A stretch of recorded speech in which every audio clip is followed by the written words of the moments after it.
Welcome to Golden Audiobooks. Be sure to subscribe and let us know in the comments where you're watching from and what book you'd like to hear next. Your feedback means a lot for us. Edgar Allan Poe, Metzengerstein, narrated by Brian Torn.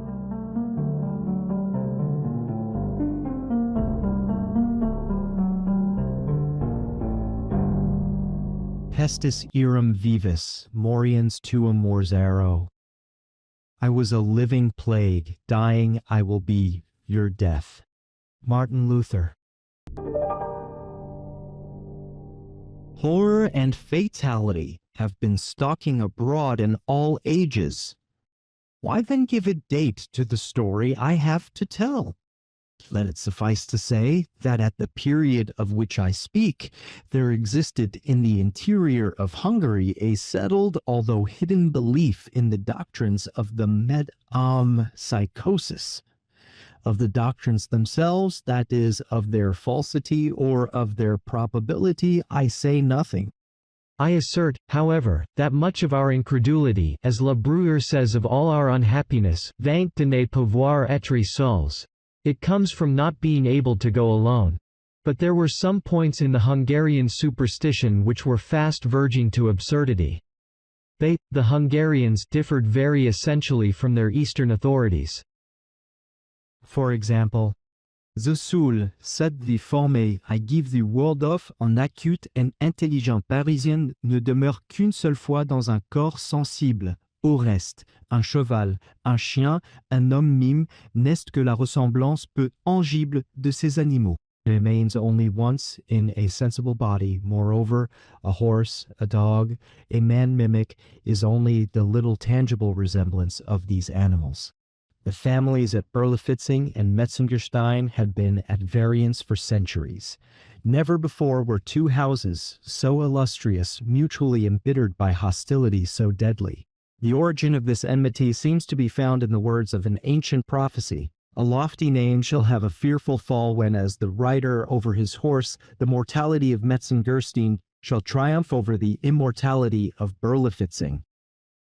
To be sure, the words themselves had little or no meaning, but more trivial causes have given rise, and that no long while ago, to consequences equally eventful. Besides, the estates, which were contiguous, had long exercised a rival influence in the affairs of a busy government. Moreover, near neighbors are seldom friends, and the inhabitants of the castle Berlifitzing might look from their lofty buttresses into the very windows of the palace Metzengerstein. Least of all had the more than feudal magnificence thus discovered a tendency to allay the irritable feelings of the less ancient and less wealthy Berlifitzings. What wonder, then, that the words, however silly, of that prediction should have succeeded in setting and keeping at variance two families already predisposed to quarrel by every instigation of hereditary jealousy? The prophecy seemed to imply, if it implied anything, a final triumph on the part of the already more powerful house, and was of course remembered with the more bitter animosity by the weaker and less influential. Wilhelm, Count Berlifitzing, although loftily descended, was, at the epoch of this narrative, an infirm and doting old man, remarkable for nothing but an inordinate and inveterate personal antipathy to the family of his rival, and so passionate a love of horses and of hunting that neither bodily infirmity, great age, nor mental incapacity prevented his daily participation in the dangers of the chase. Frederick, Baron Metzengerstein, was, on the other hand, not yet of age. His father, the Minister G., died young. His mother, the Lady Mary, followed him quickly. Frederick was at that time in his 18th year. In a city, 18 years are no long period, but in a wilderness, in so magnificent a wilderness as that old principality, the pendulum vibrates with a deeper meaning. From some peculiar circumstances attending the administration of his father, the young baron, at the decease of the former, entered immediately upon his vast possessions. Such estates were seldom held before by a nobleman of Hungary. His castles were without number. The chief in point of splendor and extent was the Palace Metzengerstein. The boundary line of his dominions was never clearly defined, but his principal park embraced a circuit of 50 miles. Upon the succession of a proprietor so young with a character so well known, to a fortune so unparalleled, little speculation was afloat in regard to his probable course of conduct, and indeed for the space of 3 days the behavior of the heir out-Heroded Herod, and fairly surpassed the expectations of his most enthusiastic admirers. Shameful debaucheries, flagrant treacheries, unheard-of atrocities, gave his trembling vassals quickly to understand that no servile submission on their part, no punctilios of conscience on his own, were thenceforward to prove any security against the remorseless fangs of a petty Caligula. On the night of the 4th day, the stables of the castle Berlifitzing were discovered to be on fire, and the unanimous opinion of the neighborhood added the crime of the incendiary to the already hideous list of the baron's misdemeanors and enormities. But during the tumult occasioned by this occurrence, the young nobleman himself sat apparently buried in meditation in a vast and desolate upper apartment of the family palace of Metzengerstein. The rich, although faded tapestry hangings which swung gloomily upon the walls represented the shadowy and majestic forms of 1,000 illustrious ancestors. Here rich ermine priests and pontifical dignitaries, familiarly seated with the autocrat and the sovereign, put a veto on the wishes of a temporal king, or restrained with the fiat of papal supremacy the rebellious scepter of the archenemy. There, the dark, tall statures of the princes Metzengerstein, their muscular war coursers plunging over the carcasses of fallen foes' expression, startled the steadiest nerves with their vigorous, and here again the voluptuous and swan-like figures of the dames of days gone by floated away in the mazes of an unreal dance to the strains of imaginary melody. But as the Baron listened, or affected to listen, to the gradually increasing uproar in the stables of Berlifitzing, or perhaps pondered upon some more novel, some more decided act of audacity, his eyes were turned unwittingly to the figure of an enormous and unnaturally colored horse, represented in the tapestry as belonging to a Saracen ancestor of the family of his rival. The horse itself, in the foreground of the design, stood motionless and statue-like, while, farther back, its discomfited rider perished by the dagger of a Metzengerstein. On Frederick's lip arose a fiendish expression, as he became aware of the direction which his glance had, without his consciousness, assumed. Yet he did not remove it. On the contrary, he could by no means account for the overwhelming anxiety which appeared falling like a pall upon his senses. It was with difficulty that he reconciled his dreamy and incoherent feelings with the certainty of being awake. The longer he gazed, the more absorbing became the spell, the more impossible did it appear that he could ever withdraw his glance from the fascination of that tapestry. But the tumult, without becoming suddenly more violent, with a compulsory exertion he diverted his attention to the glare of ruddy light thrown full by the flaming staples upon the windows of the apartment. The action, however, was but momentary. His gaze returned mechanically to the wall. To his extreme horror and astonishment, the head of the gigantic steed had in the meantime altered its position. The neck of the animal, before arched as if in compassion over the prostrate body of its lord, was now extended at full length in the direction of the Baron. The eyes, before invisible, now wore an energetic and human expression, while they gleamed with a fiery and unusual red, and the distended lips of the apparently enraged horse left in full view his sepulchral and disgusting teeth. Stupefied with terror, the young nobleman tottered to the door. As he threw it open, a flash of red light streaming far into the chamber flung his shadow with a clear outline against the quivering tapestry, and he shuddered to perceive that shadow as he staggered a while upon the threshold, assuming the exact position and precisely filling up the contour of the relentless and triumphant murderer of the Saracen Berlifitzing. To lighten the depression of his spirits, the Baron hurried into the open air. At the principal gate of the palace he encountered 3 equerries. With much difficulty, and at the imminent peril of their lives, they were restraining the convulsive plunges of a gigantic and fiery-colored horse.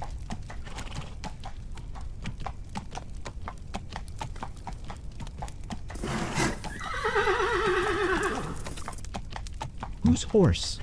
Where did you get him?"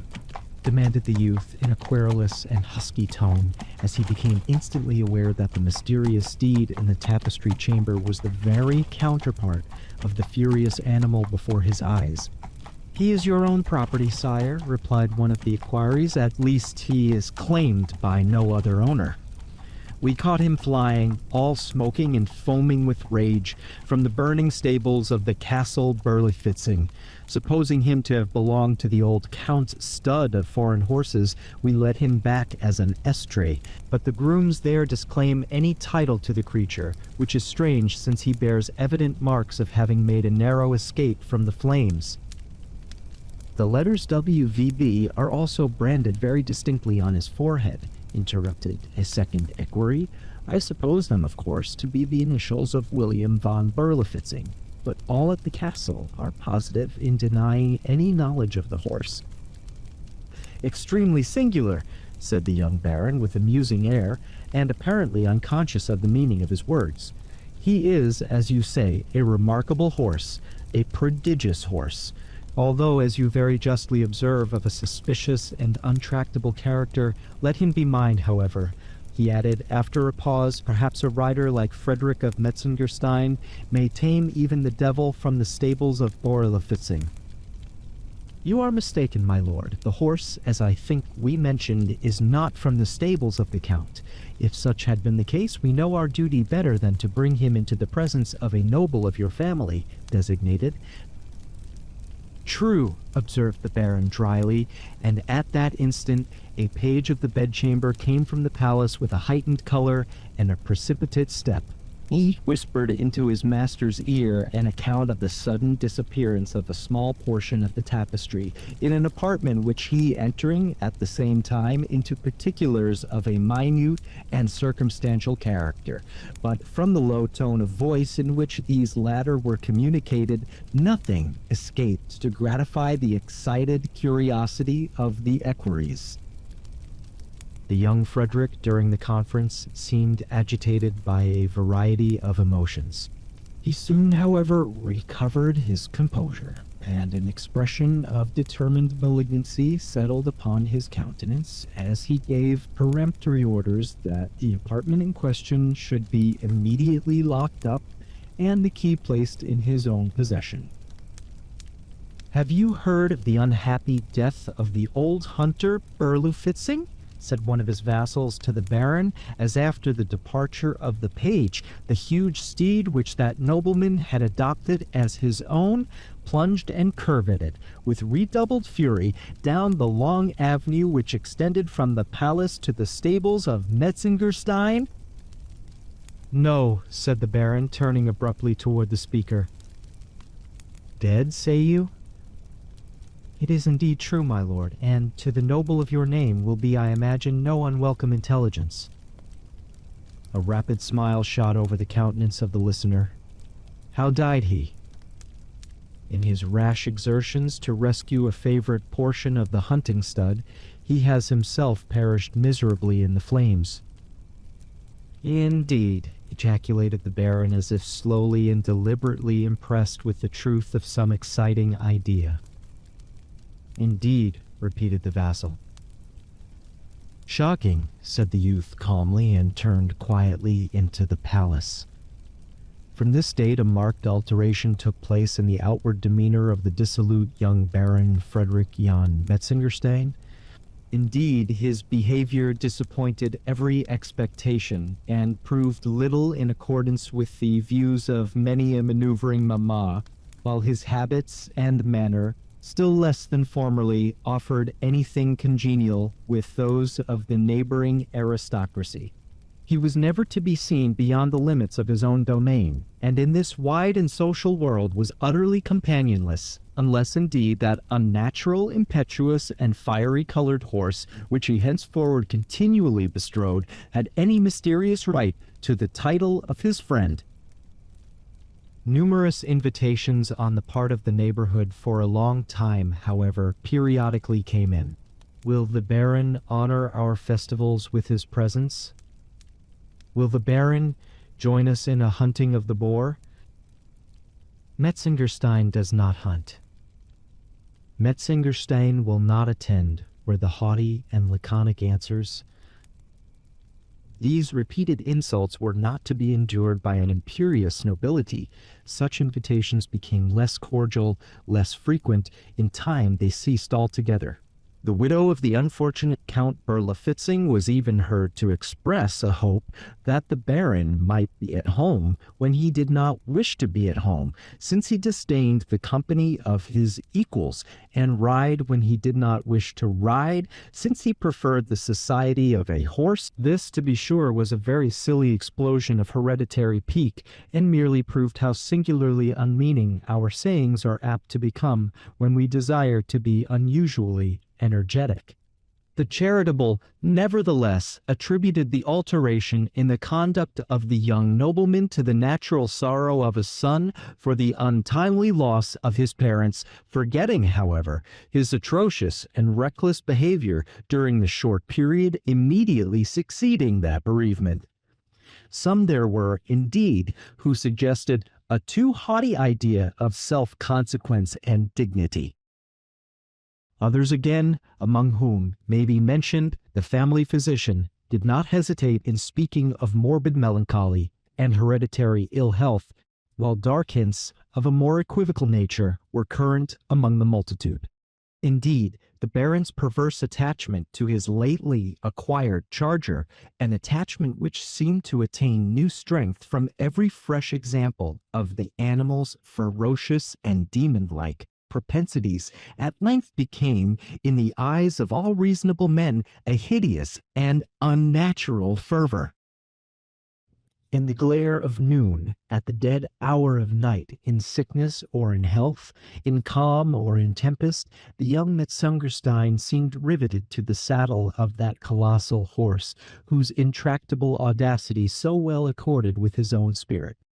There were circumstances, moreover, which, coupled with late events, gave an unearthly and portentous character to the mania of the rider and to the capabilities of the steed. The space passed over in a single leap had been accurately measured, and was found to exceed by an astounding difference the wildest expectations of the most imaginative. The Baron, besides, had no particular name for the animal, although all the rest in his collection were distinguished by characteristic appellations. His stable, too, was appointed at a distance from the rest, and with regard to grooming and other necessary offices, none but the owner in person had ventured to officiate, or even to enter the enclosure of that horse's particular stall. It was also to be observed that although the three grooms, who had caught the steed as he fled from the conflagration at Berlifitzing, had succeeded in arresting his course by means of a chain bridle and noose, yet not one of the three could with any certainty affirm that he had, during that dangerous struggle, or at any period thereafter, actually placed his hand upon the body of the beast.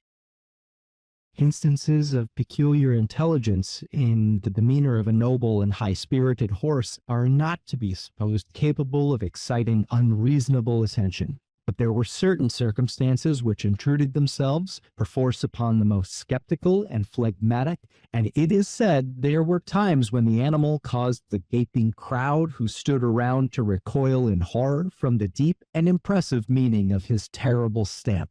Times when the young Metzengerstein turned pale and shrunk away from the rapid and searching expression of his human-looking eye. Among all the retinue of the Baron, however, none were found to doubt the ardor of that extraordinary affection which existed on the part of the young nobleman for the fiery qualities of his horse, at least none but an insignificant and misshapen little page, whose deformities were in everybody's way and whose opinions were of the least possible importance. He, if his ideas are worth mentioning at all, had the effrontery to assert that his master never vaulted into the saddle without an unaccountable and almost imperceptible shudder, and that upon his return from every long-continued and habitual ride, an expression of triumphant malignity distorted every muscle in his countenance. One tempestuous night, Metzengerstein, awaking from a heavy slumber, descended like a maniac from his chamber, and mounting in hot haste, bounded away into the mazes of the forest.